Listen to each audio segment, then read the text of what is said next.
여러분, 최근에 세상을 공포로 몰아넣는 IS가 에티오피아 기독교인 30명을 공개 참수했습니다. 이미 그전에도 수백 명의 사람을 죽였죠. 그리고 또 최근에 케냐의 한 지방대학의 기숙사에 이슬람 무상단체가 침입해서 148명의 학생들을 죽였는데 역시 주 타겟이 기독교 대학생이었습니다. 여러분, 이 신문을 보면 분명히 IS는 개종을 거절하는 사람들을 참수했다고 합니다. 케냐 대학 기숙사에서는 종교를 물어보고 사살했다고 했습니다. 저는 상상해 보았습니다. 저들은 총칼을 들이대고 종교를 물었을 것입니다. 개종하면 살려주고 개종하지 않으면 죽이겠다고 했을 것입니다. 그 총칼 앞에서 끝까지 자기 신앙을 지켜야 하는 그들의 마지막 순간이 어떤 심정이었을까요? 담대하게 받았을까요? 저는 그렇지 않다고 생각합니다. 예수님조차도 십자가를 지시기 전날 밤에 겟세마네 동산에서 피눈물을 흘리셨는데 그들이 얼마나 두려웠을까요? 여러분, 최근에 또 하나의 충격적인 영적 이슈가 미국 최대 장로교단에서 한 남성과 한 여성의 결합이라는 성경적 정통적 결혼 정의를 바꾼 것입니다. 그냥 단순히 두 사람의 결합으로 결혼을 정의를 바꾼 것입니다.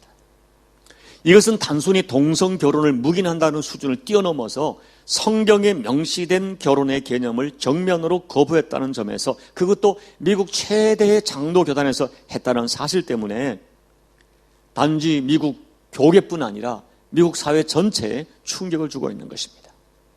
이미 그 교단에 가입된 많은 한인 교회들이, 여러분, 미국은 이 교회 재산이 전부 노예에 묶여 있습니다.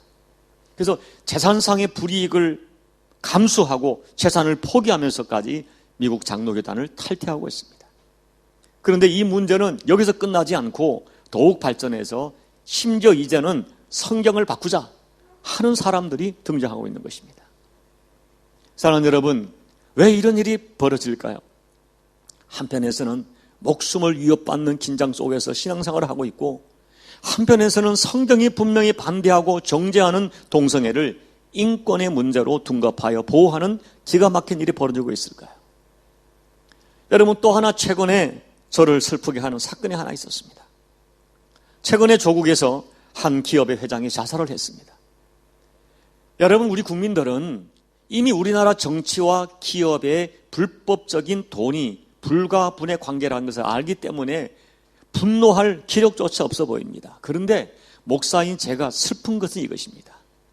자살한 분이 명예장로로 하지만 분명히 교회 장로였습니다. 그런데 그 장로님의 가장 가까운 멘토가 목사가 아니라 불교 조계종 총무원장을 역임한 스님이셨고, 놀랍게도 자살하기 며칠 전에 그 스님과 장로님도 아니에요. 장로가 함께 점집을 가서 같이 점을 본 것입니다. 여러분, 도대체 이런 뒤죽박죽 신앙을 어떻게 해석할 수 있겠습니까? 여러분, 저는 아주 극단적인 만약을 생각해 보았습니다. 만약에 IS 대원이 동성애를 합법화하는 미국 장로교 목사들을 장로이면서 점을 보았던 그 사람들에게 목에 칼을 들이대고 개종을 강요한다면 과연 몇 명이 끝까지 자기 신앙을 지킬 수 있었을까요? 여러분, 저는 오늘 우리 교회 교인들이 두 가지 매우 중요한 질문을 정직하게 답해야 한다고 생각합니다. 첫째, 나는 정말 거듭났는가? 나는 정말 구원받았는가? 하는 질문이고, 둘째는 내가 구원받았다면 지금과 같은 모습으로 살아도 좋은가 하는 질문입니다. 여러분, 첫째 질문에 대해 우리가 함부로 판단할 수 없습니다. 그러나 정직히 말해 오늘 교회 다니는 모든 사람이 진짜 거듭난 성도라고 믿는 사람은 아무도 없을 것입니다. 심지어 우리 주님께서도 이 알곡 중에 가라지가 섞여 있다 분명하게 말씀하셨습니다. 그리고 주님은 말씀하기를 나더러 주여 주여 하는 자가 다 천국 가는 것이 아니고 나더러 주여 주여 하는 자 중에서도 내가 너희를 도무니 알지 못하니 이 불법을 행하는 자들아 내게서 떠나가라고 책망받으며 버림받을 자들이 있다고 분명히 말씀하고 계십니다. 그래서 바울은 권면합니다. 고린도후서 13장 5절을 보면 너희는 믿음에 있는가 너희 자신을 시험하고 너희 자신을 확증하라. 예수 그리스도께서 너희 안에 계신 줄 너희가 스스로 알지 못하느냐? 그렇지 않으면 너희가 버림받은 자니라. 여러분이 바울이 이 말을 하는 것은 이방인에게 하신 말이었음이 아닙니다. 초신자에게 하는 말이 아닙니다. 이미 그들 가운데 은사가 탁월하고 각종 은사가 넘쳐났던 고린도 교인들, 그래서 어쩌면 자기 믿음에 대하여 스스로 확신과 자부심을 가지고 있는 고린도 교인들에게 너희 믿음을 시험하여 보라는 것입니다. 너희가 예수 안에 있는가 시험해 보라.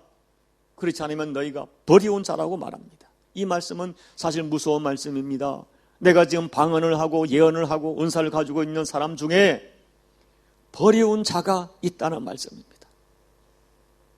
둘째, 과연 내가 구원받은 사람이 확실하다면 지금 현재 같은 모습으로 계속 살아도 좋은가 하는 질문입니다. 오늘 여러분들이 진정으로 그리스도인이라고 믿는다면 이 질문 앞에 정직해야 됩니다. 스스로 속이며 살아서는 안 되는 것입니다. 여러분, 주님이 이렇게 말씀하셨습니다. 그러므로 깨어있어라. 어느 날에 너희 주가 임할는지 너희가 알지 못함이라. 생각지 않은 때에 인자가 오리라. 만일 악한 종이 마음에 생각하기를 주인이 더디 오리라 하여 동료들을 때리고 술 친구들과 더불어 먹고 마시게 되면 생각지 않은 날 알지 못하는 시각에 그 종의 주인이 이르러 엄히 때리고 외식하는 자가 받는 벌에 차리니 거기서 슬피 울며 이를 갈리라. 여러분, 오늘날 교회 안에 깨어있는 지혜롭고 착하고 충성된 종이 있는가 하면 주인이 더디 오리라. 아니, 재림이 어디 있어? 생각하고 동료를 때리고 술 친구들을 청하여 먹고 마시고 방종한 종들이 있다는 것입니다. 주님은 그들을 외식하는 자라고 말씀합니다. 그리고 그들은 반드시 외식하는 자가 받는 벌을 받게 될 것이라고 엄히 경고하셨습니다. 여러분, 곰곰이 생각해 봅니다. 오늘 교회는 하나님의 엄청난 사랑과 은혜를 받았습니다. 그런데 오늘날 교회와 성도들이 하나님의 사랑과 은혜를 착각하여 너무나 버르장머리 없고 방종한 신앙생활을 하고 있지 않은가 생각이 듭니다. 요즘 아이들이 철없이 사랑을 받으니까 방종하고 버릇이 없는 것처럼 똑같은 것입니다. 오늘 주님은 교회는 세상의 빛이라 소금이라 산 위의 동네라 말씀했지만 빛과 소금으로 산 위의 동네로 믿음의 정절을 지키며 살아가는 성도들이 점점 사라지고 있고요. 주님이 사명을 맡길 만한, 믿고 맡길 만한 착하고 충성된 종들이 점점 교회에서 사라지고 있습니다. 여러분 생각해 보십시오. 아주 유치한 예를 들겠습니다. 주님의 날 주일 교회 오고 싶으면 오고 오기 싫으면 오지 않는 전혀 부담 없는 종교인들이 많습니다. 왜 교회가 구약의 율법인 11조와 각종 헌금을 강요하느냐? 교회가 타락한 증거라고 주장하지만 사실은 아까운 것입니다. 사실은 주님과 하나님 일에 인색하고 자신에게는 한없이 부여합니다. 일주일 내내 기도 한 번 제대로 해본 적이 없고 말씀 한 번 제대로 보지 않으면서도 세상 일과 육신의 재미에는 얼마나 시간과 정열을 투자하는지 모릅니다. 예수를 믿는다는데 술 취함과 음란과 거짓과 사기치는 것과 폭력과 심지어 교회 집사가 장로가 점을 치고 사주팔자를 쫓는 악한 종들이 교회에 넘쳐나고 있습니다. 하나님에 대한 방종이 지나쳐서 이제는 성경이 금하고 있는 것들도 인권이다 강조하며 오히려 성경이 시대에 맞지 않는다고 성경을 바꾸자고 합니다. 하나님의 은혜가 크다 보니 겁도 없고 버릇없이 방종하고 있는 것입니다. 여러분, 이런 사람들의 공통점이 있습니다. 예수를 부인하지 않는다는 것입니다. 우리도 하나님을 안 믿는 것이 아니라고 말합니다. 그런데 성경이 기독교 신앙에 너무 획일적이고 너무 성경을 문자적으로 믿는데 문제가 있다고 주장합니다. 여러분, 이런 견해에 동의하십니까? 정말 저들이 주장하는 것처럼 우리 기독교 신앙은 시대에 뒤떨어진 획일적이고 구태의연한 것입니까? 정말 2000년 전 성경의 시대적 배경과 민족적 배경이 다르기 때문에 오늘 시대에 맞게 성경을 재해석하고 적용을 해야 되는 것입니까? 아니면 성경은 여전히 1.1획도 변할 수 없는 진리의 말씀으로 믿고 살아야 하는 것입니까? 여러분, 이 거짓과 거짓 메시지는 마귀의 가장 중요한 특성입니다. 마귀는 처음부터 거짓말장이요, 첫사람 아담과 하와에게 거짓으로 접근하여 그들을 넘어뜨렸습니다. 그래서 예수님은 분명하게 마귀는 거짓의 아비라고 단호하게 물리쳤습니다. 여러분, 분명히 말씀을 드립니다. 마귀는 거짓의 아비로 불릴 만큼 교묘하게 거짓을 진리로 포장합니다. 여러분, 두려운 것은 이 마귀가 은밀하게 다가오지 않습니다. 요즘은 세상에 유명한 학자의 이름으로 공영방송의 영향력으로 다가옵니다. 방송에서 막 때려버리니까 사람들은 그냥 그들은 속습니다. 또 오늘 우리 신앙인들이 정말 경계하고 조심할 것이 있습니다. 그것은 이제 사탄이 정통 교단의 이름으로 다가오는 것입니다. 이름 있는 유명한 사역자를 통하여 다가오는 것입니다. 이 말씀은 결국 저를 포함한 우리 모두가 자신도 모르게 사탄의 도구가 될 수 있다는 것입니다. 그러므로 정신을 차리고 우리 속에 있는 거짓의 실제를 분별해야 됩니다. 마귀가 내 신앙 속에 어떤 거짓과 속임수로 역사하는지 살펴봐야 합니다. 오늘 그런 의미에서 오늘 본문을 살펴보고자 합니다. 여러분, 지난번 로마서 2장을 설교 드린 것처럼 로마서 2장 전체는 이미 하나님을 믿고 있다는 종교인들이 속기 쉬운 신앙의 모습을 지적하고 있습니다. 유대인들은 그렇게 생각했습니다. 우리가 성전에 제사를 드리고 있으니까, 예배를 드리고 있으니까 11조를 드리고 금식을 하고 우리 가운데 성경이 있고 하나님의 이름을 부르고 율법이 있고 하나님의 백성된 표지로서 할례를 받고 세례를 받으니까 우리는 하나님의 백성이다, 우리는 구원받았다, 천국에 갈 것이라고 생각했지만 사도 바울은 아니라고 말하는 것입니다. 바울은 단호하게 눈에 보이는 외적인 표시가 중요한 것이 아니라 보이지 않는 마음의 할례가 중요하다는 것입니다. 하나님은 너희들의 종교 행위에 속지 않는다는 것입니다. 마음이 담기지 않은 종교 행위는 죽은 것이라고 말씀하는 것입니다. 이렇게 바울이 유대인으로 대표되는 종교인들의 이 외적인 죄를 강력하게 지적하니까 유대인들이 오늘 반발하는 것입니다. 3장에. 그 반발의 내용이, 그들이 반발하면서 궤변에 가까운 질문으로 바울을 공격합니다. 그들의 질문은 세 가지예요. 오늘 본문이 어렵게 되어 있지만 이거예요. 첫째, 그러면 도대체 우리 같은 종교인들이 세상 사람과 나은 것이 뭐냐는 거죠. 도대체 모태신앙이 무슨 필요가 있고 교회 다닌다는 것이 무슨 필요가 있느냐 하는 것입니다. 둘째는 유대인들이 우리가 하나님의 말씀을 믿지 않는다면 우리를 향한 하나님의 말씀들은 무효가 되느냐 하는 것입니다. 셋째는 뭡니까? 더 궤변입니다. 우리가 죄를 지어 불법을 하게 되면 그 불법이 하나님의 의로우심을 드러나게 하는 것이 되는 것이니 하나님이 우리에게 진노를 내리는 것이 잘못되지 않았냐 하는 것이죠. 다시 말하면 이런 얘기입니다. 우리가 잘 하는 말이죠. 가룟 유다가 예수님의 십자가를 지는데 일조해서 하나님의 뜻을 이루는 도구로 사용되었으니 가룟 유다에게 죄를 물어서는 안 되는 것이 아니냐 하는 것입니다. 저들의 질문에 대하여 바울은 아니라, 결코 그럴 수 없느니라 단호하게 막.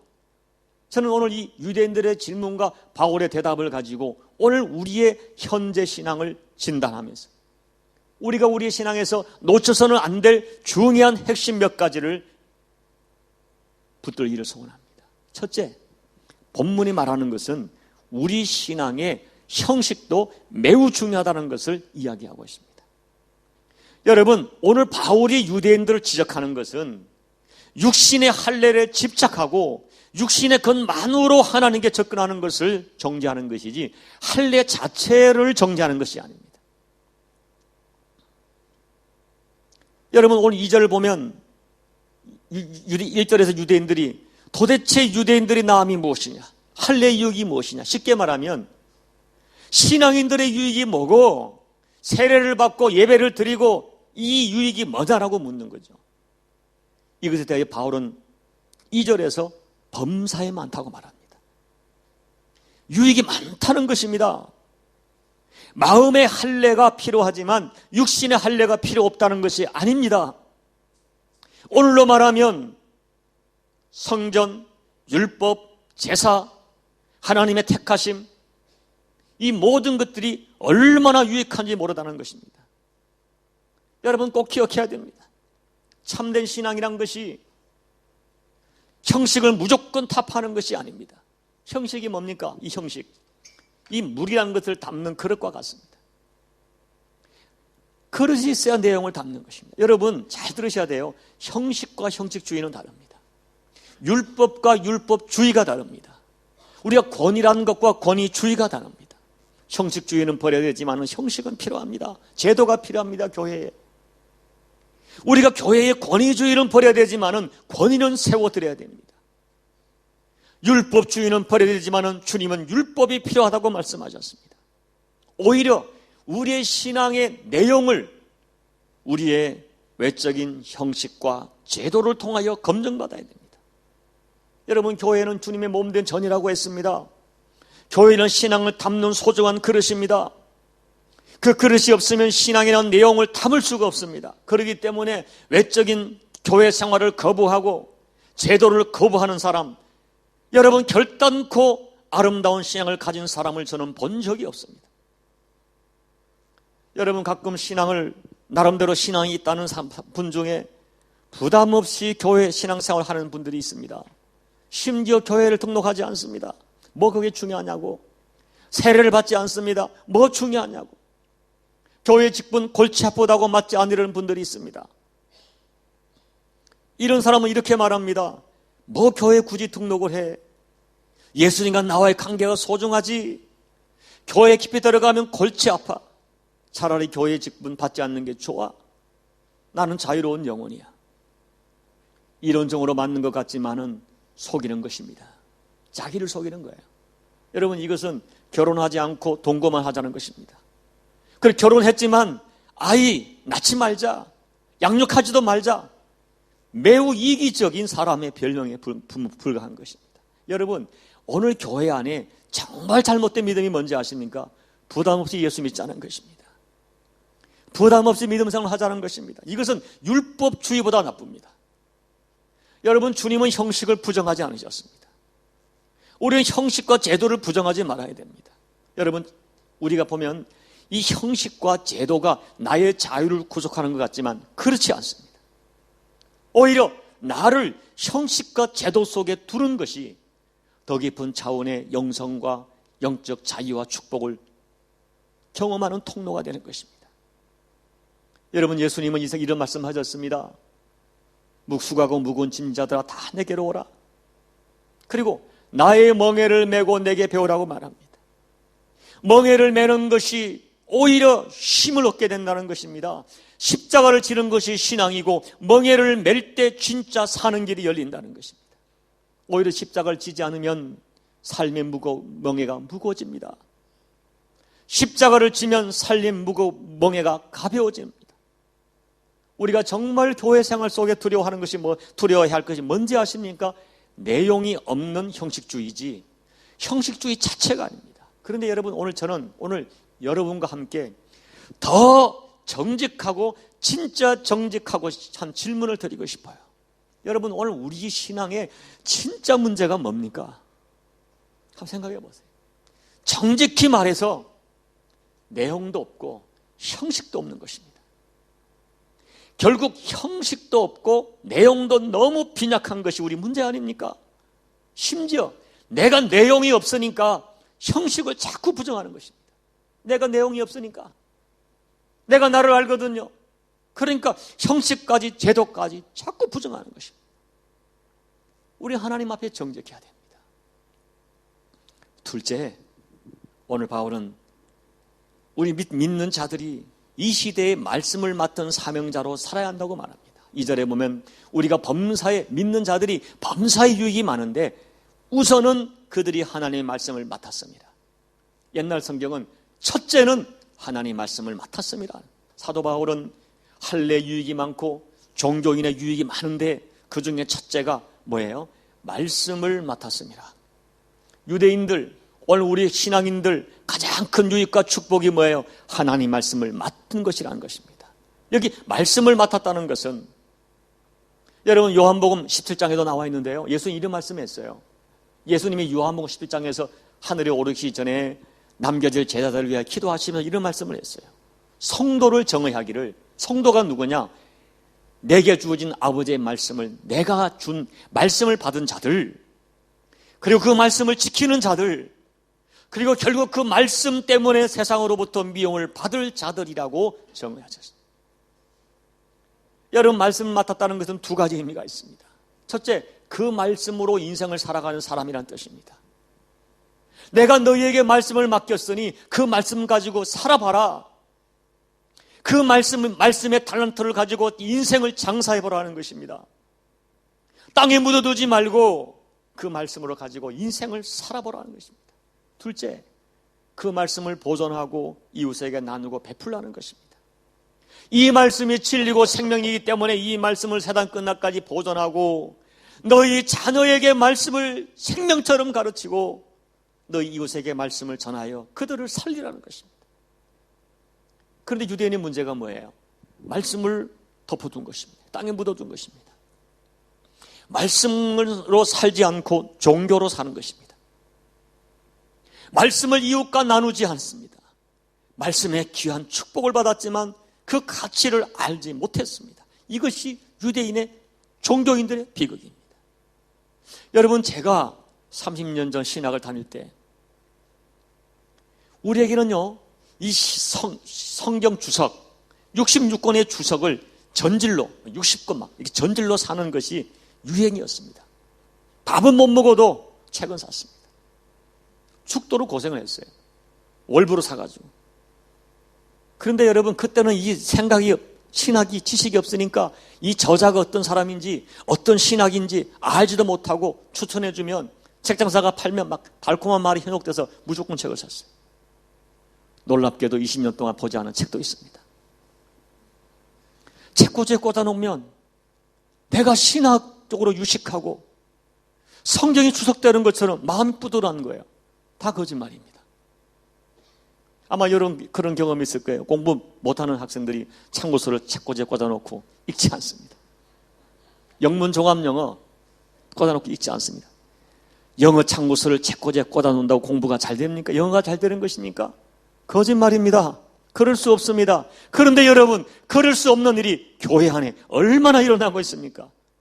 참고서를 책꽂이에 꽂아둔 사람은 1차적으로 유대인입니다. 그리고 오늘 이 시대에 수많은 신앙인이라고 말하는 기독교인들이 참고서를 책꽂이에 꽂아놓듯 꽂아만 놓고 말씀을 꽂아만 놓고 말씀대로 살지 않습니다. 사랑하는 여러분, 오늘 우리가 세상 사람이 다른 것이 뭡니까? 똑같이 살아가죠, 겉으로는. 여러분, 살다 보면 결혼도 하고 직장생활을 하고 사회생활을 하면서 여러 가지 인간관계를 맺고 살아가고요, 그 인간관계 속에 갈등도 하기도 상처를 주고받습니다. 좁은 경쟁사회 속에서 살아남아야 합니다. 그렇게 살려고 하다 보니까 속이기도 하고 미워도 하고 싸우고 갈등하고 경쟁하고 정죄하고 유혹에 넘어가고 정욕에 빠집니다. 이런 문제 앞에, 근데 문제는 뭐냐? 그거를 해석하고 감당하는 방법이 조금 다른 거예요. 세상 사람들 그냥 잠 못 자고 속을 끓이고 술로 달래고 집어 던지고 화를 내고 소리를 지르고 바람을 피우고 이혼을 하고 도박에 빠지고 뭐 인생 뭐 있나 다 그런 거지. 자기 합리화하고 적당히 살아갑니다. 그런데 예수 믿는 사람들은 좀 다른 거예요. 우리도 생존 견적의 허덕입니다. 우리도 인간관계에 갈등합니다. 그런데 다른 것이 있습니다. 언제부턴가 하나님 말씀이 들려지는 것입니다. 인생이 뭔가? 인생은 어디로 가는 것인가? 나는 누군가? 죄가 무엇인가? 말씀을 통하여 깨닫는 거예요. 세상 사람들은 믿을 수 없고 받을 수 없는 이 말씀을 진리라고 받고 이 말씀 앞에 자기 가슴을 치는 것입니다. 여러분, 우리도 이 말씀을 받기 전에는 세상 사람과 똑같았습니다. 그런데 언제부턴가 말씀이 내 영혼을 찌르기 시작합니다. 말씀은 가장 먼저 우리의 죄를 깨닫게 합니다. 그리고 말씀이 내 영혼에 들어오면서부터 전에 죄인 줄 모르는 걸 죄로 깨닫기 시작합니다. 그때부터 나도 모르게 주님 나는 죄인입니다. 자기 가슴을 치게 됩니다. 그리고 여러분 말씀이 임하면 도저히 옛날 방식으로 인생을 살 수가 없습니다. 이것이 성도입니다. 그리고 이것이 그 어떤 것보다 큰 축복이라고 바울은 말하는 것입니다. 여러분 말씀드리면 성도가 누굽니까? 말씀으로 진리와 거짓을 구별할 수 있는 사람들입니다. 이것을 말씀을 맡은 사명자라고 하는 것입니다. 죄와 거짓을 모르고 사단에게 속아 살아가는 사람들, 이 말씀이 진리구나 깨닫고 이 말씀을 붙들고 살아가는 것입니다. 그들이 성도입니다. 세상 사람들의 눈에는 어리석어 보여도 무슨 재미로 인생을 사느냐고 조롱을 해도 이 말씀을 진리로 붙들고 살아가는 사람들입니다. 말씀 때문에 손해를 볼 때가 있고 아픔을 당해도 끝까지 말씀을 지키고 보존하는 말씀을 맡은 자, 그들이 성도입니다. 주님이 뭐라고 말합니까? 그렇기 때문에 너희는 세상을 떡으로만 살지 말고 하나님 말씀으로 살아야 한다고 말합니다. 모세는 신명기 4장에서 말씀이 우리가 정말 살 길이요 오히려 세상을 얻는 지혜요 지식이라고 말합니다.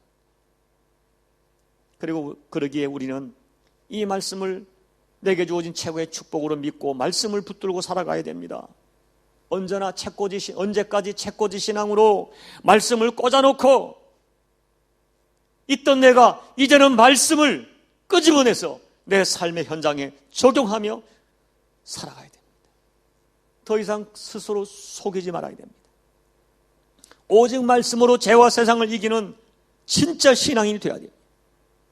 셋째, 우리는 항상 하나님 앞에 진실하며 죄를 변명하지 말아야 됩니다. 오늘 유대인의 문제가 뭐예요? 계속 죄를 지적하는데 자꾸 변명하는 것입니다. 이제는 말도 되지 않는 궤변을 하는 것입니다. 도무지 회개를 하지 않습니다. 계속 버팅깁니다. 변명합니다. 그것이 종교인들의 불행입니다.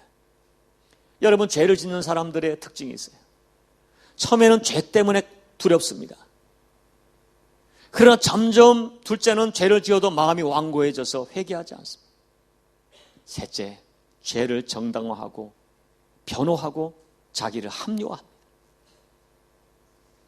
사랑하는 여러분, 오늘날 많은 사람들이 죄를 짓고 자신의 죄를 변명하기 위하여 각종 논리를 내세우고 궤변을 늘어놓습니다. 유전무죄, 무전유죄.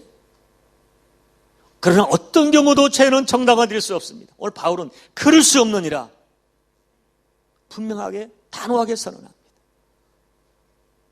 여러분 생각해 보세요. 세상 사람들은 말합니다. 도대체 예수 믿는 너희들은 무슨 죄를 그렇게 많이 졌기에 새벽부터 교회 가서 울고 불고 찌고 짜고 난리냐, 비웃습니다. 그런데 여러분, 놀라운 것은 말씀이 임하고 예수님이 십자가의 영성이 임하고 성령을 임재를 경험한 사람은 그 죄를 무상히 넘길 수가 없는 것입니다. 여러분, 우리는 죄를 안 짓는 사람들이 아닙니다. 그 죄 앞에 민감한 영을 가진 사람들입니다. 여러분, 참 신자는 죄를 안 짓는 사람이 아니라 하나님 앞에 자기 변호를 하지 않는 사람입니다. 여러분, 우리는 우리 죄에 대하여 변명하지 말아야 됩니다. 변명은 죄보다 나쁜 것입니다. 다만 우리는 하나님 앞에 정직하고 진실해야 됩니다. 하나님은 아신다니까요. 우리가 죄를 지을 수밖에 없는 연약한 존재인 것을 알고 계신다니까요. 그래서 하나님 앞에 자기 죄를, 자기의 부끄러운 모습을 정직하게 인정하고 통곡하면 살 길이 열리고 오히려 복된 길이 열리는 것입니다. 변명은 사람을 망하게 하지만 회개는 사람을 살립니다. 여러분, 저는 이런 생각을 했습니다. 말씀을 준비하면서 하나님은 어쩌면 우리의 깨끗함보다 우리의 정직함, 진실함을 원하신다고 저는 생각이 들었습니다. 여러분, 부디 하나님 앞에 정직하세요. 하나님 앞에 진실하세요. 있는 모습 그대로 나가세요. 변명하지 마세요. 이제 말씀을 마칩니다. 사랑하는 여러분, 저는 이렇게 생각합니다. 오늘 저와 여러분 온전하게 살지는 못하지만 그래도 하나님의 말씀을 진리로 믿고 그 말씀대로 살아보려고 몸부림치고 있다고 저는 믿습니다. 그런데 자꾸 우리에게 거짓이 드러납니다. 위선이 드러납니다. 말씀대로 살지 못합니다. 그것 때문에 또 고통하는 사람들이 우리라고 믿습니다. 나에게 나타나는 죄 때문에 고통하고 회개하는 사람들, 하나님 뜻대로 살지 못하는 것 때문에 죄송하고 지금처럼 살아서는 안 된다는 거룩한 자책이 있는 사람들이라고 저는 믿고 싶습니다. 그러나 여러분, 언제까지 자책만으로 끝나서는 안 되는 것입니다. 오늘 말씀을 정리하면서 부디 여러분, 신앙의 형식, 신앙의 내용 둘 모두가 날이 가면 갈수록 여러분에게 풍성해지기를 권면을 드립니다. 말씀을 책꽂이에 꽂아두는 책꽂이 신앙이 아니라 말씀을 책꽂이에 꽂아두고 스스로 속이는 자들 되지 말고 떡으로만 인생을 살지 아니하고 말씀으로 살아가는 정직한 신앙인들이 되기를 권면드립니다.